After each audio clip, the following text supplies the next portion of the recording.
Y si lo que siempre te enseñaron sobre Génesis 6 estuviera incompleto, hay un secreto escondido en ese capítulo que cambia todo lo que creías saber sobre el pecado, el juicio y la gracia de Dios, y necesitas escucharlo hoy.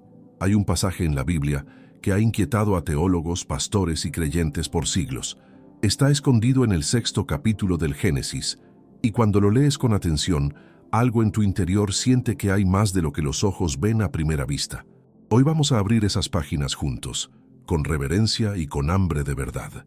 Génesis 6 es uno de los capítulos más misteriosos, más profundos y más mal interpretados de toda la Escritura. Habla de una época en que la maldad humana había llegado a un punto tan extremo que Dios mismo lamentó haber creado al hombre. Habla del diluvio, de Noé, del arca. Pero antes de todo eso, habla de algo que detiene la respiración de cualquier lector atento. Los llamados hijos de Dios que se unieron a las hijas de los hombres. ¿Quiénes eran ellos? ¿Qué significa eso realmente? ¿Y por qué este enigma cambia la forma en que entendemos la historia humana, el pecado y la gracia de Dios? Charles Spurgeon, el príncipe de los predicadores, solía decir que la Biblia no es un libro que el hombre podría haber escrito aunque quisiera, ni que habría querido escribir aunque pudiera. Y tenía razón. Hay verdades en estas páginas que incomodan, que desafían, que nos obligan a ir más allá de lo cómodo y lo conocido. Génesis 6 es exactamente eso, un texto que no te deja igual. Spurgeon también enseñaba que cuando nos acercamos a las Escrituras con humildad genuina, Dios honra ese corazón con revelación, no el conocimiento arrogante que infla, sino la comprensión que transforma. Hoy venimos así, con el corazón abierto, sin pretensión de saberlo todo, pero con el deseo sincero de entender lo que Dios quiso decir. Leamos las palabras que están en el principio de este relato.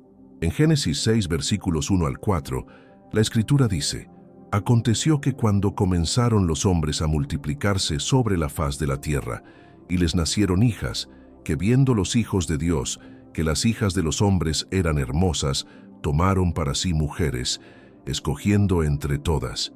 Y luego añade que de esa unión nacieron los Nefilim, los gigantes, los hombres de renombre. Detente un momento aquí. ¿Sientes el peso de esas palabras? La Biblia no está siendo descuidada ni accidental.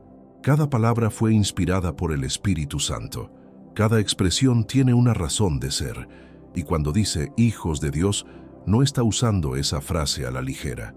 En el libro de Job, por ejemplo, la misma expresión en hebreo, Bene Elohim, aparece claramente para referirse a seres angelicales que se presentan delante de Dios. Esto es lo que hace que este pasaje sea tan perturbador. La antigua interpretación, sostenida por muchos de los primeros padres de la Iglesia, apunta a que estos hijos de Dios eran ángeles caídos, seres espirituales que transgredieron el orden de la creación de una manera que escapa a nuestra comprensión natural. Otras voces, igualmente respetadas, proponen que se trata de los descendientes de Set, la línea justa, mezclándose con los descendientes de Caín, la línea corrompida. Y hay quienes ven aquí a reyes poderosos de la antigüedad que se llamaban a sí mismos hijos de los dioses, en un acto de soberbia religiosa. Cada interpretación tiene sus defensores, cada una tiene sus argumentos bíblicos, y eso, lejos de frustrarnos, debe enseñarnos algo precioso. La Biblia es un océano. Sus aguas tienen profundidades que ningún ser humano ha alcanzado completamente. Pero lo que sí es claro en Génesis 6, lo que ninguna interpretación puede negar, es el resultado de ese desvío: corrupción. Corrupción total.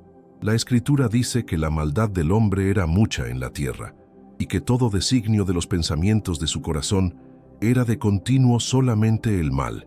Eso es lo que sucede cuando los límites establecidos por Dios son cruzados. Eso es lo que sucede cuando el orden divino es despreciado en nombre del deseo, del poder o de la ambición. Y esa realidad no pertenece solo al mundo antiguo, pertenece también al nuestro. Hay en este capítulo un espejo en el que la humanidad puede reconocerse, y hay también, si sabemos mirar bien, el primer destello de la misericordia que no abandona. Antes de continuar, si aún no estás suscrito a este canal, te invito a hacerlo ahora. Cada semana traemos mensajes como este, nacidos del corazón de la Escritura, para fortalecer tu fe y encender tu amor por Dios. Y si sientes que hay un vacío en tu vida devocional, que tu intimidad con Dios se ha enfriado, que las oraciones parecen llegar al techo, quiero que sepas que hay un camino de regreso. Nuestro ebook, 21 días para restaurar tu intimidad con Dios, fue creado exactamente para acompañarte en ese proceso. Encuéntralo en el primer comentario fijado de este video. Puede ser el comienzo de algo nuevo en tu caminar con Él. Para entender lo que está pasando en Génesis 6, necesitamos retroceder aún más. Necesitamos ver el cuadro completo, porque la Biblia no es una colección de historias sueltas, es un único y gran relato de redención, y cada pieza encaja con las demás de una manera que solo el Espíritu Santo puede revelar. Desde el principio, desde el huerto de Edén, había una guerra en marcha. No una guerra de carne y sangre, sino una guerra espiritual. Una guerra entre dos reinos, entre dos linajes, entre dos formas de vivir en este mundo. Dios mismo lo anunció cuando le habló a la serpiente en Génesis 3:15. Pondré enemistad entre ti y la mujer, y entre tu simiente y la simiente suya.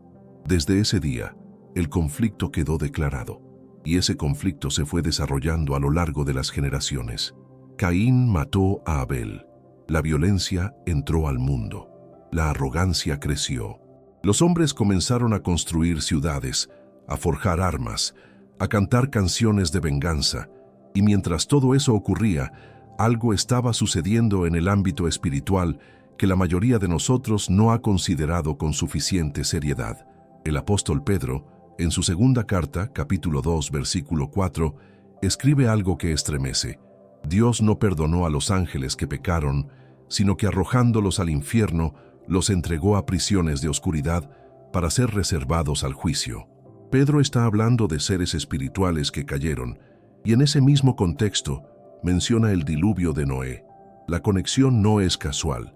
Judas, en su carta, versículo 6, añade, y a los ángeles que no guardaron su dignidad, sino que abandonaron su propia morada, los ha guardado bajo oscuridad, en prisiones eternas para el juicio del gran día. La expresión abandonaron su propia morada habla de seres que cruzaron un límite que no debían cruzar. ¿Ves la imagen que se está formando? Hay en Génesis 6 una transgresión de orden cósmico, una ruptura de los límites establecidos por el Creador, y esa ruptura tuvo consecuencias devastadoras para la humanidad. Ahora bien, aquí es donde este texto deja de ser solo una discusión teológica y comienza a tocar algo muy real en nuestra vida, porque el principio que está detrás de todo esto es el mismo que opera en el corazón humano hasta el día de hoy: el desprecio por los límites de Dios. Cuando alguien cruza los límites que Dios ha establecido, sea en la sexualidad, en el uso del poder, en las relaciones, en el corazón, las consecuencias no se limitan a esa persona sola. Se derraman sobre quienes están cerca, se filtran en las generaciones, crean un ambiente de corrupción que va creciendo, como una mancha de aceite en el agua, hasta que cubre todo. Eso fue exactamente lo que ocurrió en los días de Noé. La corrupción no apareció de la noche a la mañana. Fue un proceso. Fue una acumulación de decisiones, de cruces de límites, de desobediencias pequeñas que se fueron volviendo cada vez más grandes, hasta que la tierra quedó llena de violencia. La Escritura dice en Génesis 6:11, «Y se corrompió la tierra delante de Dios, y estaba la tierra llena de violencia». Dos palabras terribles juntas: corrupción y violencia. Y la raíz de ambas era la misma: el abandono del orden que Dios había establecido. Vivimos en un tiempo muy parecido.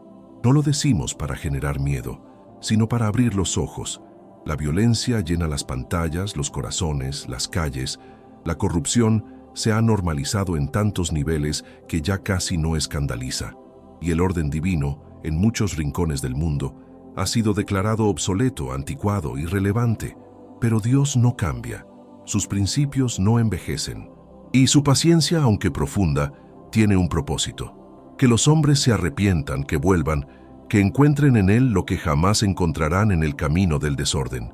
El Salmo 11:3 Hace una pregunta que resuena en tiempos como el nuestro. Si fueron destruidos los fundamentos, ¿qué ha de hacer el justo? La respuesta está en el versículo siguiente. El Señor está en su santo templo. El Señor tiene en el cielo su trono. Cuando los fundamentos de la tierra se sacuden, el fundamento del cielo permanece firme. Eso es lo que Noé supo vivir. En medio de una generación completamente corrompida, Noé encontró gracia ante los ojos de Dios. Y esa frase, encontró gracia, es una de las más hermosas de toda la Biblia. No dice que Noé fue perfecto en todo sentido. Dice que encontró gracia, que hubo en él un corazón que buscaba a Dios, incluso cuando todos a su alrededor habían dejado de buscarlo. ¿Puedes imaginarte eso? ¿Puedes imaginar la soledad de ser el único en tu entorno que todavía cree, que todavía ora, que todavía se niega a doblar la rodilla ante la corrupción del tiempo? Noé vivió eso, y Dios lo vio. Dios siempre ve a los que permanecen fieles en medio del caos. Siempre. Eso no ha cambiado. El mismo Dios que vio a Noé en los días del diluvio, te ve a ti hoy. Ve tu lucha, ve tu cansancio, ve tu fidelidad silenciosa en un mundo que parece haber perdido el rumbo. Y lo que Génesis 6 nos enseña, antes de hablar del juicio, es que la gracia precede siempre al juicio. Antes de que cayera una gota de lluvia sobre la tierra, Dios ya había provisto un arca. Antes de que el mundo se inundara, Dios ya había hecho un camino para los que buscaban su rostro. Esa es la naturaleza de nuestro Dios. No actúa por sorpresa contra sus hijos, los advierte, los prepara, los cubre. Y ese mismo Dios que nunca cambia, sigue hablando hoy a los corazones que tienen oídos para escuchar. Hay una pregunta que muchos creyentes se hacen en silencio cuando leen Génesis 6 y que pocos se atreven a pronunciar en voz alta. ¿Por qué Dios permitió que todo eso sucediera? ¿Por qué no lo detuvo antes? ¿Por qué esperó hasta que la corrupción fuera tan profunda, tan total, tan irreversible? Es una pregunta honesta y merece una respuesta honesta. La respuesta no está en la frialdad de Dios ni en su indiferencia. Está paradójicamente en la profundidad de su amor, porque Dios, desde el principio, creó al ser humano con algo extraordinario: la capacidad de elegir. No creó robots, no creó títeres, creó seres a su imagen y semejanza, capaces de amar, de obedecer, de buscar su rostro libremente. Y esa misma libertad, cuando se usa mal, produce consecuencias reales. Dios no impide las consecuencias del pecado, porque hacerlo sería negar la libertad que Él mismo nos dio, pero sí las redime, sí las usa, sí las transforma en instrumentos de su propósito eterno. En Génesis 6:3, antes de anunciar el diluvio, Dios dice algo que detiene el tiempo. No contenderá mi espíritu con el hombre para siempre. Es una frase cargada de tristeza divina, no de ira fría, sino de un amor herido que ha esperado, que ha llamado, que ha extendido la mano y no ha encontrado respuesta. Dios no destruyó al mundo antiguo con placer. Lo hizo con el corazón de un padre que ve a sus hijos destruirse a sí mismos y sabe que el único camino que queda es el de una intervención radical. El juicio de Dios, cuando viene, no es crueldad. Es la última forma que toma su amor cuando la gracia ha sido rechazada repetida y deliberadamente. Eso es algo que necesitamos entender en nuestra época. Vivimos en un tiempo en que la palabra juicio se ha vuelto incómoda, casi prohibida. Se prefiere hablar de un Dios que solo abraza, que nunca exige, que siempre acepta todo tal como es. Pero ese no es el Dios de la Biblia. El Dios de la Biblia es amor, sí, profundo, inagotable, sacrificial, pero ese mismo amor tiene una columna vertebral de santidad. Y cuando la santidad es despreciada, cuando el orden divino es violado sin arrepentimiento, llega un momento en que Dios dice: hasta aquí. El libro de Romanos, capítulo 1, versículos 28 al 29, describe un proceso muy similar al de Génesis 6, y como ellos no aprobaron tener en cuenta a Dios, Dios los entregó a una mente reprobada para hacer cosas que no convienen, estando atestados de toda injusticia, fornicación, perversidad, avaricia, maldad. Cuando los hombres rechazan a Dios sistemáticamente, Dios los entrega a las consecuencias de su propia elección. No es abandono, es respeto por la libertad humana llevado a su conclusión más dolorosa. Ahora bien, volvamos a los Nefilim, esos seres misteriosos que nacieron de la unión descrita en Génesis 6. La Biblia los llama hombres de renombre, héroes de la antigüedad. Eran grandes, eran poderosos, eran admirados, pero su grandeza era una grandeza sin Dios. Y toda grandeza sin Dios, por más impresionante que parezca, lleva en su interior la semilla de su propia destrucción. El mundo antiguo estaba lleno de poder y de violencia al mismo tiempo. No es una contradicción. El poder sin santidad siempre termina en violencia. Siempre. Lo vemos en la historia antigua, lo vemos en la historia moderna, lo vemos en las familias, en los gobiernos, en las instituciones. Donde el poder se ejerce sin el temor de Dios, tarde o temprano, aparece la brutalidad. Y aquí es donde este texto habla directamente a algo que muchos de nosotros vivimos en nuestro entorno más cercano. Quizás no estamos rodeados de gigantes ni de ángeles caídos, pero sí estamos rodeados de una cultura que glorifica el poder, la fama, la influencia, el renombre, exactamente como lo hacía el mundo de los días de Noé. Las redes sociales han creado una nueva clase de hombres de renombre, personas que son admiradas por millones, pero cuya vida interior está vacía. Personas que tienen todo el éxito que el mundo puede ofrecer, pero que no encuentran paz cuando apagan las luces y se quedan solos consigo mismos. El Salmo 49:12 lo dice con una claridad brutal. El hombre que está en honra y no entiende, semejante es a las bestias que perecen. La honra sin entendimiento, la fama sin sabiduría, el poder sin temor de Dios. Todo eso termina igual que terminó el mundo de los Nefilim. En el olvido, en el juicio, en la nada. Pero hay una alternativa. Siempre la hay con Dios. Mientras el mundo se corrompía, mientras los Nefilim acumulaban poder y violencia, había un hombre que caminaba con Dios. No con la multitud, no con los poderosos, con Dios. Y ese caminar cambió no solo su destino, sino el de toda la humanidad. El versículo 9 del capítulo 6 dice: Noé, varón justo, era perfecto en sus generaciones. Con Dios caminó Noé.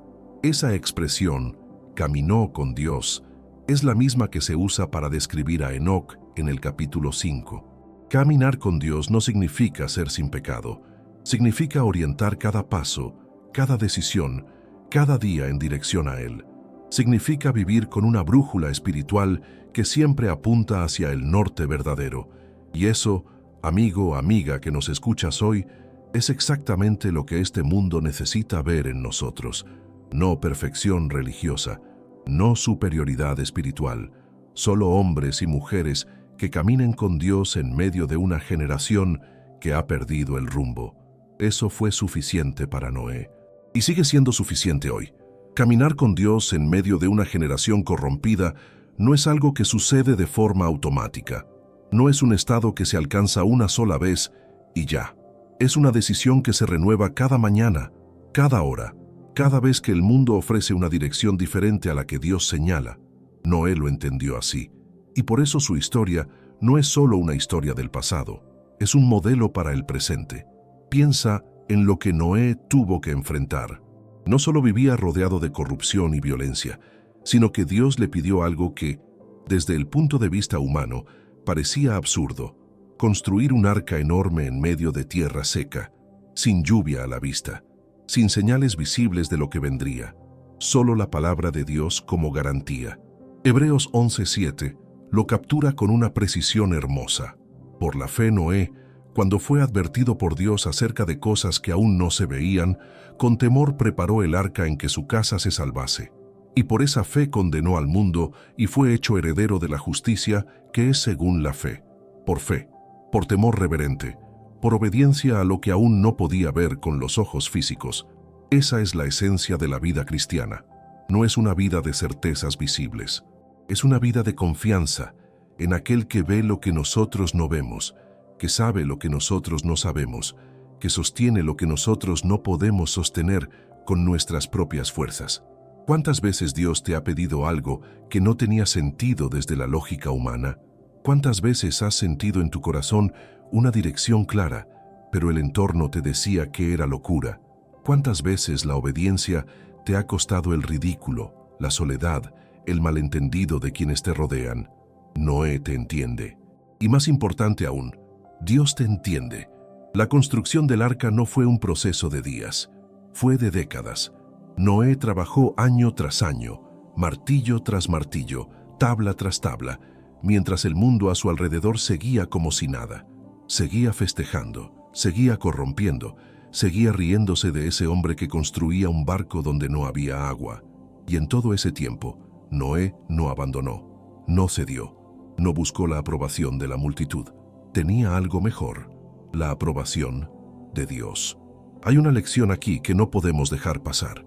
La fidelidad a largo plazo es uno de los frutos más escasos y más preciosos del caminar cristiano. No es difícil creer cuando las circunstancias acompañan. No es difícil orar cuando todo va bien. Lo difícil, lo verdaderamente difícil, es seguir construyendo el arca cuando el cielo sigue despejado y el mundo te llama iluso. El profeta Isaías escribió en el capítulo 40, versículo 31, «Pero los que esperan a Jehová tendrán nuevas fuerzas, levantarán alas como las águilas, correrán y no se cansarán, caminarán y no se fatigarán». Esperar en Dios no es pasividad, es una fortaleza activa, una resistencia espiritual que no depende de las circunstancias externas, sino de la raíz interna que está anclada en él. Ahora bien, hay otro elemento en Génesis 6 que no podemos ignorar y que tiene todo que ver con nosotros hoy. Dios le dio instrucciones muy específicas a Noé para construir el arca, medidas exactas, materiales precisos, una puerta, una ventana, 3 pisos. Nada fue dejado al azar. ¿Por qué? Porque la salvación siempre viene según el diseño de Dios, no según el diseño del hombre. Cuando el ser humano intenta construir su propia arca, sus propios sistemas de salvación, su propia teología de conveniencia, el resultado es siempre el mismo: una embarcación que no puede resistir el diluvio de la realidad.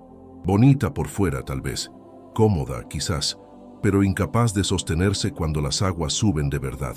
Solo el arca de Dios puede salvar. Solo el camino que Él diseñó puede conducirnos al otro lado de la tormenta. Y eso no es exclusividad religiosa.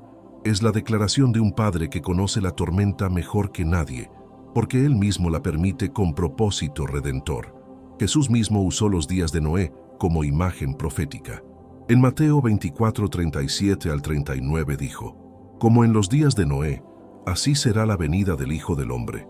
Porque como en los días antes del diluvio estaban comiendo y bebiendo, casándose y dando en casamiento, hasta el día en que Noé entró en el arca, y no entendieron hasta que vino el diluvio y se los llevó a todos, así será también la venida del Hijo del Hombre».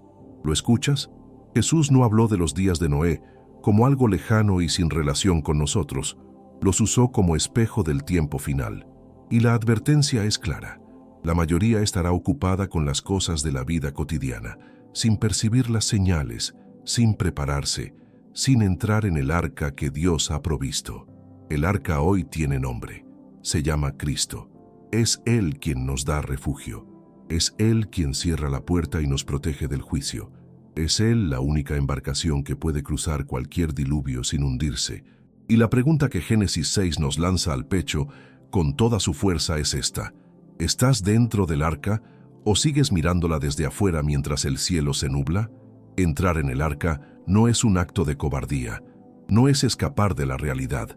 Es el acto de mayor valentía que un ser humano puede hacer en este mundo: confiar en Dios cuando todo lo demás parece más seguro, más razonable, más aceptado por la mayoría.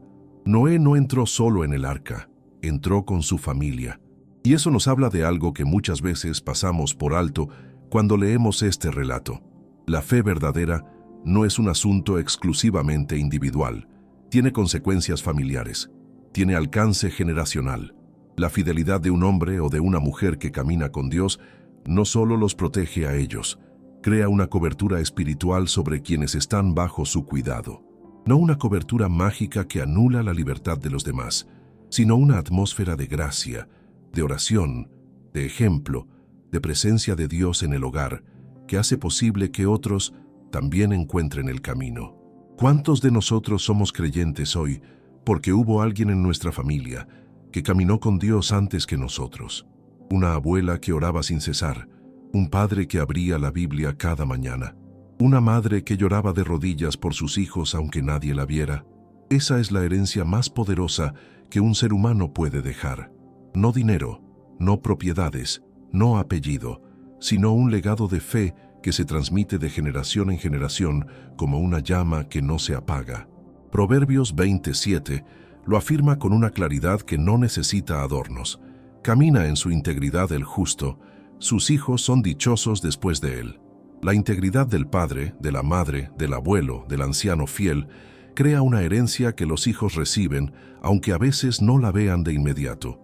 Ahora bien, hay algo en la historia de Noé que toca una fibra muy sensible en el corazón de quienes amamos a alguien que todavía no ha entrado en el arca. Noé predicó. Pedro, en su primera carta, capítulo 3, versículo 20, llama a Noé pregonero de justicia. Significa que Noé no solo construyó en silencio, habló, advirtió, llamó a sus contemporáneos al arrepentimiento, y nadie escuchó, nadie, excepto su familia inmediata. ¿Puedes imaginar el peso de eso? Predicar por décadas y ver que el mundo sigue igual. Llamar a la gente al arrepentimiento y recibir burla como única respuesta. Seguir hablando de la lluvia cuando el cielo lleva años despejado y todos te miran como a un hombre que perdió el juicio.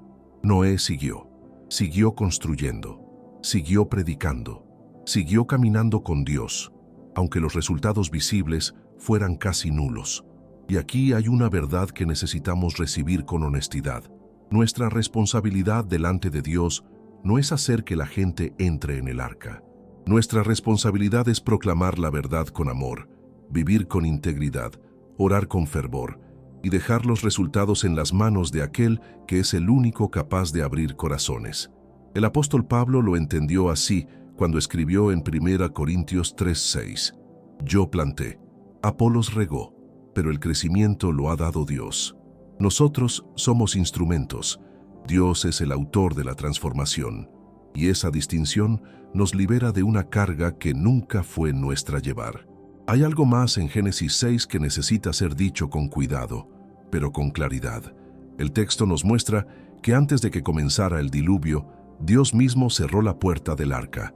Génesis 7:16 dice, y los que vinieron, macho y hembra de toda carne vinieron, como le había mandado Dios, y Jehová cerró la puerta sobre él. Dios cerró la puerta. No Noé, Dios. Eso significa dos cosas al mismo tiempo. Primero, que nadie que estuviera dentro podía salir. La seguridad era absoluta, garantizada por la mano de Dios. Segundo, que nadie que estuviera afuera podía entrar. El tiempo de la gracia para esa generación había terminado. Hay un tiempo de gracia. Es real, es largo, es generoso, porque Dios no desea que ninguno perezca, como lo declara 2 Pedro 3:9, pero no es eterno en términos de oportunidad terrenal. Hay un momento en que la puerta se cierra, y nadie conoce ese momento excepto Dios. Eso no es para generar terror, es para despertar urgencia. La urgencia del amor, no del miedo. La urgencia de quien entiende que la vida es breve, que el tiempo es sagrado, que cada día es una oportunidad que no regresa. Cada persona que conocemos y que todavía no ha entrado en el arca de Cristo merece que oremos por ella con fervor renovado.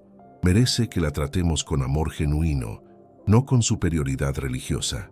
Merece que vean en nosotros no una vitrina de perfección, sino la evidencia viva de que caminar con Dios transforma, sana, sostiene y da esperanza incluso en medio de las tormentas más oscuras, porque el mundo no necesita más religión. Necesita ver a hombres y mujeres que realmente caminan con Dios, que lloran lo que Dios llora, que aman lo que Dios ama, que rechazan lo que Dios rechaza, no por obligación, sino por amor. Ese fue Noé. Ese puede ser cada uno de nosotros hoy. Y esa decisión, tomada en el silencio de tu corazón en este momento, puede ser el comienzo del legado más hermoso que jamás hayas imaginado dejar en esta tierra. Génesis 6 no es solo un enigma del pasado, es un espejo del presente y una advertencia para el futuro. los hijos de Dios que cruzaron límites, la corrupción que llenó la tierra, el juicio que vino y la gracia que prevaleció en Noé. Todo eso nos habla hoy con una voz que no podemos ignorar. La pregunta no es si el diluvio existió. La pregunta es si tú estás dentro del arca. Si este mensaje tocó tu corazón, compártelo con alguien que necesite escucharlo. Suscríbete al canal para no perderte los próximos mensajes. Y si deseas profundizar tu intimidad con Dios, encuentra nuestro ebook 21 días para restaurar tu intimidad con Dios en el primer comentario fijado. Gracias por acompañarnos hoy. Hasta el próximo video.